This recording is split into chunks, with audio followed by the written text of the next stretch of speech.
Let's see if we can go. Let's one of that was this entrance.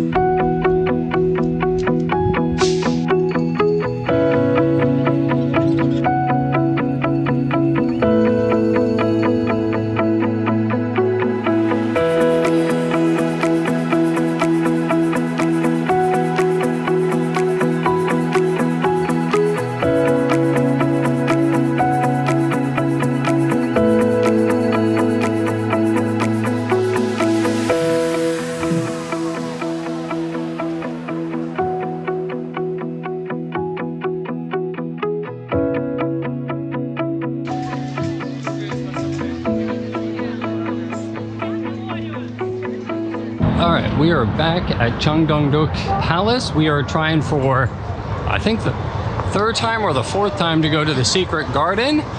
You have to get your tickets in the morning and they sell out. So let's see if we can go get ourselves some tickets to the secret garden. All right, we finally got our tickets for the secret garden. It's for 2:30. It is 11 in the morning. And they said there's 20 tickets left, and what is today? Sunday. So if you want your chance to go to the secret garden, get here probably 11 or before to get tickets. For now, since we saw this castle yesterday, yeah? Yes. And I think right next door here, there's another castle to go visit. I think we're gonna go do see that. Different castle, because every time you go inside this, you have to pay 3,000 yuan. So we paid yesterday, we got the booklets, and one of that was this entrance. Now to see the secret garden, we paid again 3,000 plus 5,000 to see the secret garden per person. All right, so we have about 3 hours till our tour of the secret garden. So we're gonna walk 20 minutes over to Gyeongbokgung Palace. Yeah, that's not right, but it's close. It's about a 20-minute walk away. And we're gonna go check that place out next. So on our walk to the palace, we found,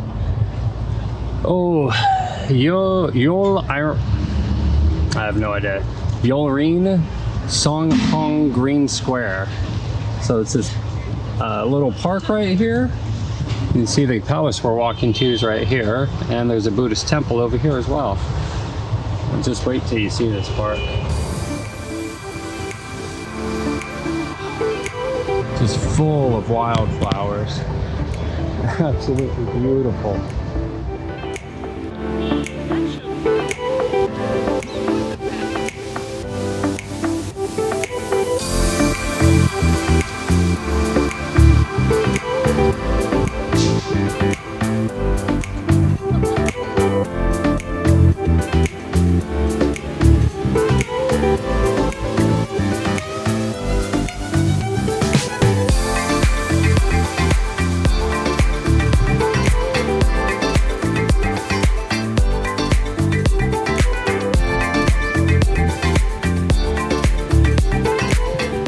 This is the Jitda Pavilion.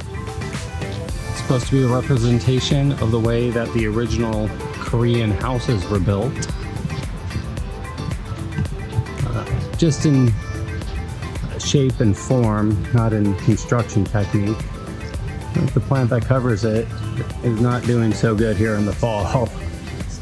Unlike all these beautiful wildflowers that surround us here. So I don't know if these wildflowers are always here, but right now in fall they are.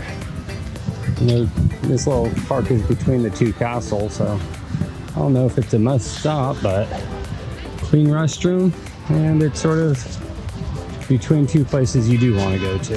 So it was 1395, 3 years after the Joseon dynasty was founded by Yi Sung-ji, when the construction of the main royal palace was completed. The palace was named Gyeongbokgung, the palace greatly blessed by heaven, with Mount Bug-aksuk to its rear and Mount Nemes to the foreground.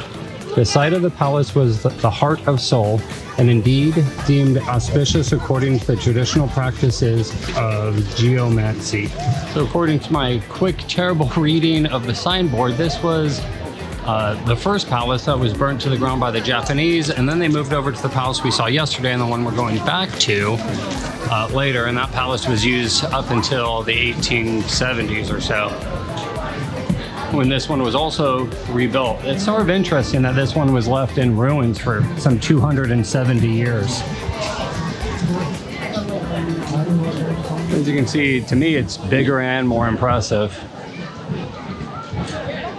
And then where it is located between the two mountains is a key feature of this palace, and why it's such an auspicious spot for one.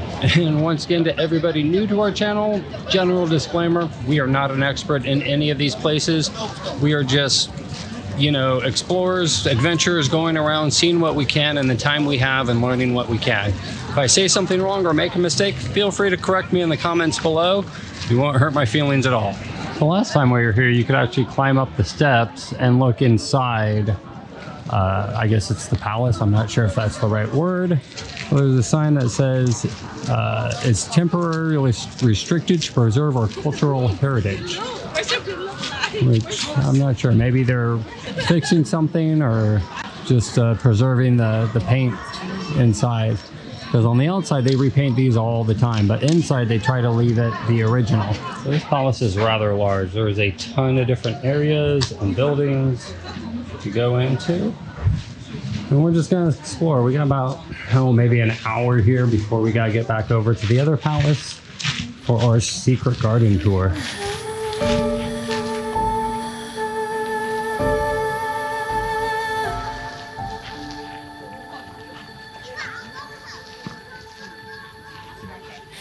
So if you notice, a lot of people are dressed up in the traditional Korean outfits, the dresses for the girls and, I don't know, shirts and pants for the guys. And one of the reasons is if you dress up, it's free to go into the palaces.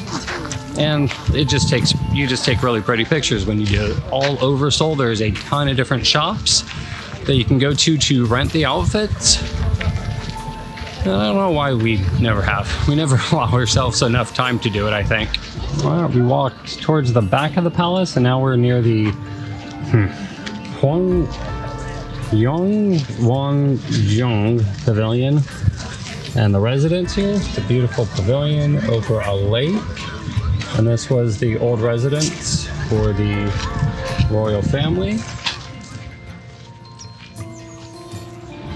In 1873, King Gyeongbokgung built Gyeongbokgung Palace in the northern part of Gyeoncheonggung to assert his political independence from his father, the Prince Regent Gyeongsang. This northern palace included quarters for the king and several bedrooms. A tragic chapter in Korea's history was recorded here in 1895 when the Empress Myeongsang was assassinated by the Japanese. The garden here has been developed as a rear garden of the concubines' quarters. The bridge that connects the main palace compound to the pavilion and the pond. The original arch-shaped wooden bridge was built on the north side of the pond, but it was lost during the Korean War. A new version was erected across the south side of the pond in 1953. The current version is a restored version that was set in the original location in 2019, following an extensive survey of historical research conducted in 2017. This palace was the first to be fitted with electric lights in 1887 by the Edison Electric Company, and was also the scene where Empress Myeongsang was murdered by the Japanese assassination in 1885. It's sometimes amazing how long things can take to get back to where they were. It was taken over by the Japanese in 1909 and turned into a museum. And it wasn't until 2007 that they turned it back into the palace that you see today. So now we're inside the residency. It's a really cool, they did a really good job reconstructing it.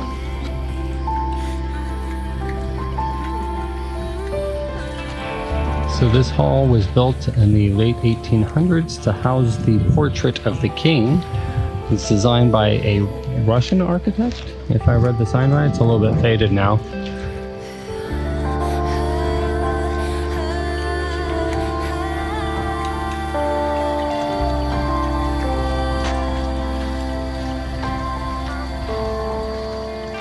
So this palace is much larger than the other one that we saw. I mean, we probably only walked around half of it in an hour. You could probably easily spend all day here, especially if you really want to learn properly and not just quickly read all the signboards you're walking by. But we want to make sure we're not late for our secret garden tour.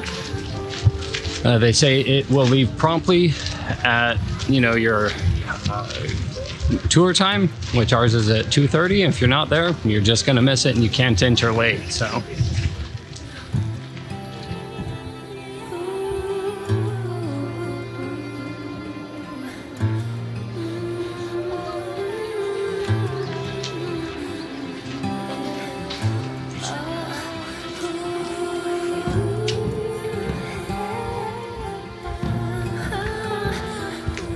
So you can also take a special tour of the palace, in which I think you get to go into the pavilion here. It's really cool. Surrounded by like a moat on all sides. But we're not doing that. We're gonna get out of here, go back over to the other castle now. Hopefully we make it. Maybe stop for a light bite of lunch somewhere along the way. Gyeonghoeru is an open two-story pavilion that was used for royal banquets and entertainment of foreign envoys.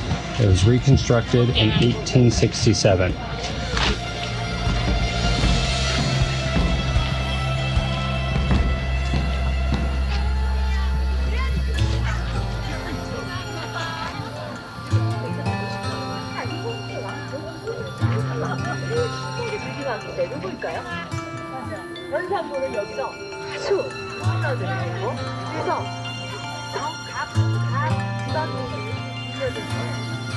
So we're on our way out, and I just want to show you the National Palace Museum is over here.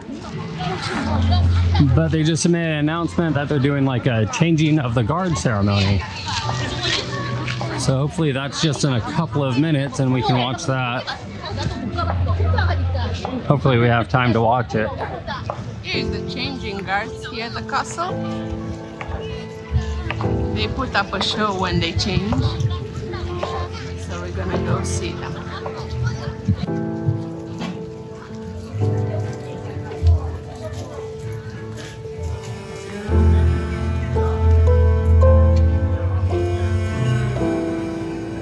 지금부터 관함은 파수 의식을 시작하겠습니다.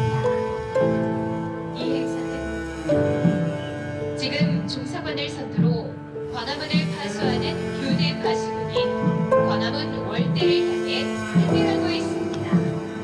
Ladies and gentlemen, please welcome the commander is leading the troops for 관함문's platform. 各位游客，请看光化门。现在，守门军根据指挥官的命令，向光化门的月台行进。 추웠다고 합니다.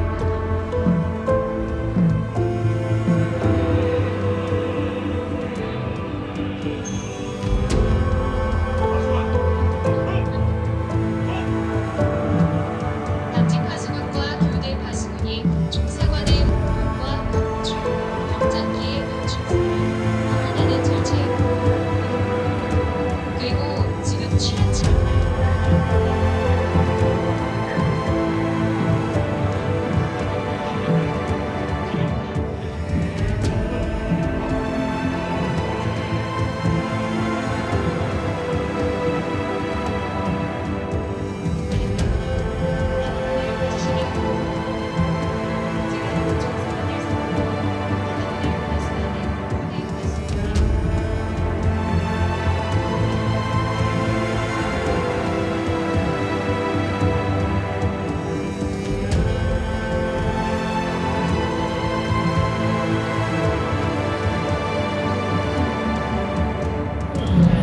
Well, we just left the palace, but there's some sort of like performance that's going to be going on. I'm not sure. The people are lined up quite some ways.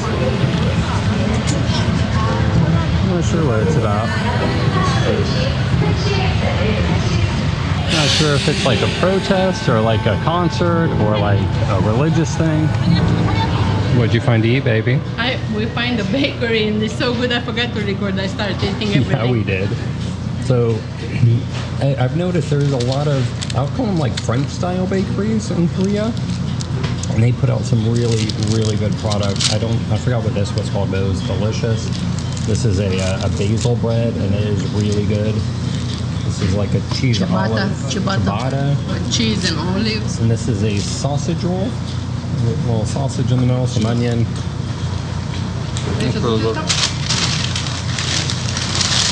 Nothing like baked goods for lunch, huh? So we stopped at the 2F Cafe. You see, it's like a bakery, nice coffee. You can pick whatever bread or sweet you like. It's really tasty. There's a bunch of different, like, I would call them like a French style bakery. Or what it reminded me of. It's definitely, maybe it's just a Korean style, but it's really good and they're all over the place. We are in the secret garden. We decided just to do the self-guided tour because we're just gonna stop and take probably way too many pictures while we're in here. And it started raining. And of course, we have no umbrellas. Of course now it starts to rain, right? It's a beautiful garden. Created when Changdeokgung Palace was constructed during the King Taejong's reign, 1400 to 1418. The secret garden could be accessed from both Changdeokgung and Gyeongbokgung Palace during the Japanese invasion of 1592.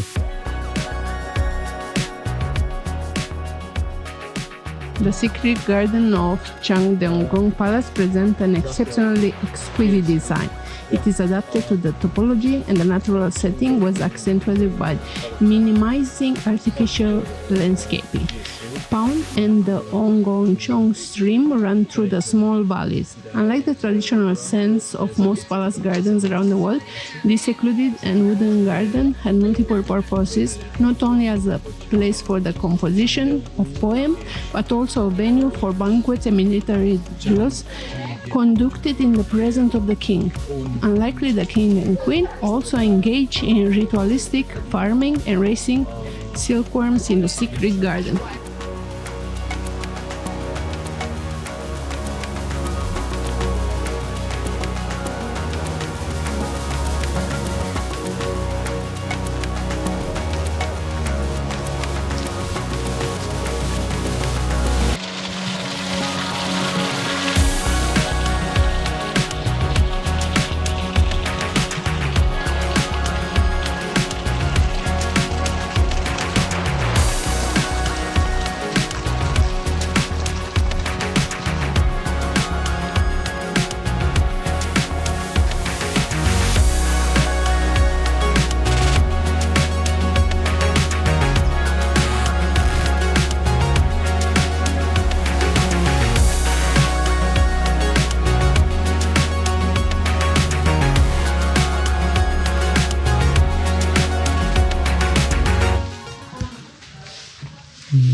You can see these sort of paper wood floors, which is always a dead giveaway that the heat came from the floor. These large, either brick or rock floors.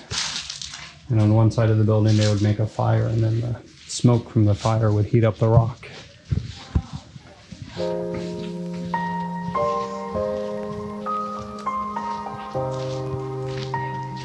This is probably one of the either places where they built the fire. See these little holes here?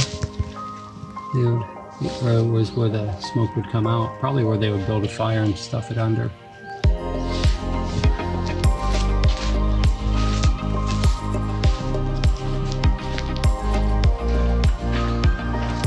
So because you can do it self-guided and not stay with your tour guide, we caught up to the previous group, which I believe is a Korean tour group.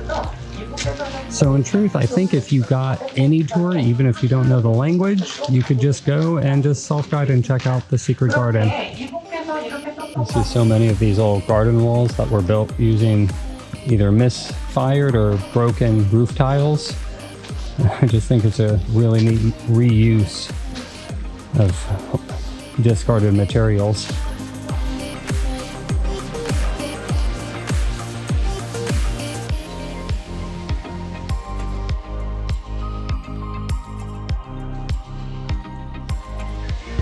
That must have been a nice place to sit, relax, reflect.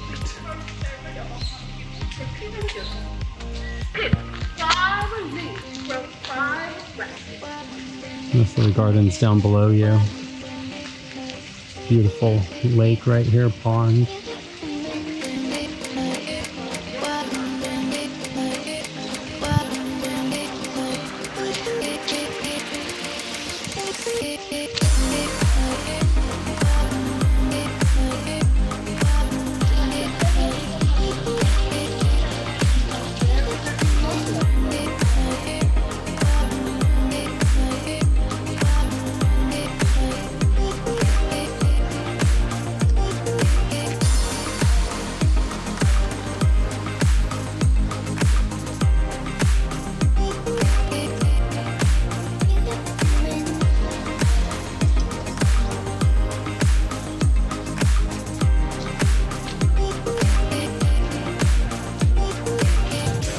Alright, so dude behind us is Lee Song-ji, and he was born in 1850.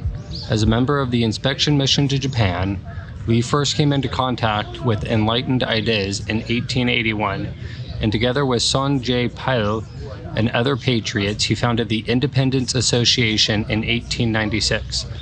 I think one of the most interesting parts I've learned about Korea since we've been here is how intertwined the Christian movement is with like left-wing ideas, right? Like your own Korea, equal rights. Like earlier today, there was a huge protest with Korean Christians fighting for like the changing of the laws in Korea to make them more pro-woman, and to get rid of like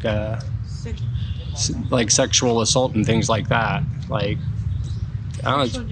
sexual discrimination. That's what we were talking to one of the volunteers, and they said it was against sexual discrimination in Korea, but it was a Christian movement. And it's really sort of interesting that democratic movements, equal rights movements have all been led by Christians in Korea. Gyeongmi Shrine is the supreme shrine of the state, where the tablets of royal ancestors are enshrined and memorial services are performed for deceased kings and queens.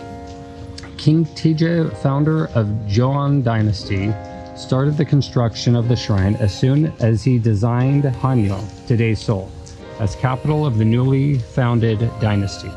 The construction of Gyeonghoeru was completed in 1395. So this is a huge place. So we got in the first place.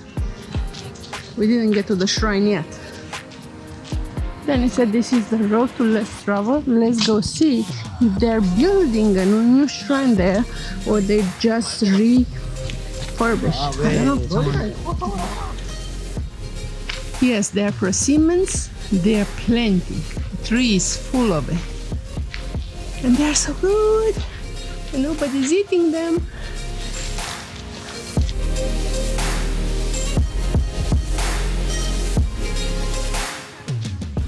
Okay, so we got to the spirit tablet, but we cannot see anything because the big shrine is under renovation. It's very pretty, it's very big, but we cannot see it. Earthen layers are formed with time as the soil piles up in layers. Layers contain traces of human lives are called the cultural layers. So out of the complex, we got to the river in the middle of the city. So let's go walk. It's a river under us, going all the way there.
just walked into a Korean barbecue place. We didn't check nothing out, and look at the meat we got.